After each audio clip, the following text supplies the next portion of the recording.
Hey, good morning. Pastor Steve here. Psalm 83, verse 1 says, O God, do not remain quiet. Do not be silent. And, O God, do not be still. Ever gone through a long, quiet time when you thought God had forgotten you? Maybe you're in one now. Personally, I love to sense the presence of God. I like to be emotionally aware of God. But there are long, long periods of silence. Time when I begin to sometimes question, does he care? Has he left me? Hello, God? Now, of course, by faith, I rely on the Word of God, and at such times, I know that silence doesn't mean absence. But the emotion seems to have waned.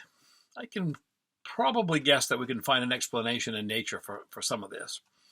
Uh, in a bit of time up here in the next month or so, the fir trees in particular will be shooting up these long, long, bright green branches. If you grab one, it's very soft, very pliable. The growth of fresh sap lasts for a couple of weeks and then stops. No more bright green, just something else. Something you can't see, but really, really needful as that fresh, fast growth is.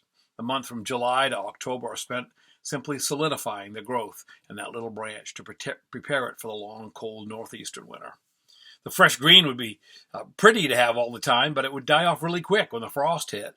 But the months spent solidifying that growth, well, then I like the fresh growth, are very, very needed.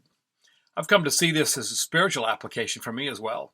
I'm by nature an emotional guy, and I always relied on how I felt to determine whether God was working in me or through me or not. Then the long, dry summer of life hit. Man, oh man, I couldn't feel that spiritual high I enjoyed so much. It was a long, dry period, and they come and go.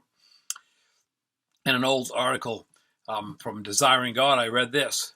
When God says that his ways are not our ways, he really means it, Isaiah 55:8.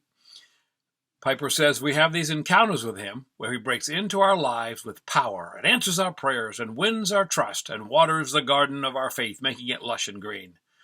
And then there are these seasons when chaos careens with apparent carelessness through our lives and the world, leaving us shattered.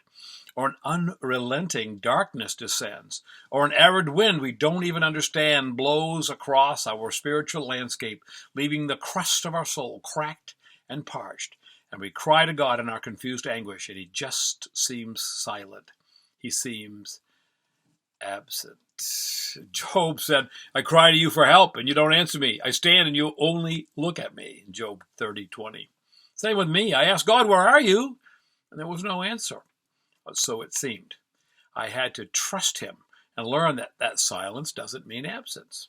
The long period was God solidifying this old branch to face the blasts of the winter months, the hard times that were to come. It taught me and is teaching me that I can always trust his word, even when I cannot feel his glorious presence. Wasn't it Spurgeon who said, if you can't trace God's hand, you have to trust his heart? Now I look forward to the next growth spurt, but I also know that after that time of spring, there probably will come a time of silence when God toughens up this branch so that when it comes time to face the winter blast, I will not be shaken or destroyed. Rejoice at those times. Be strengthened as you read the word, and be reminded that God always hears, but that he does things in his time for our eternal good. You ponder that, Pastor Steve.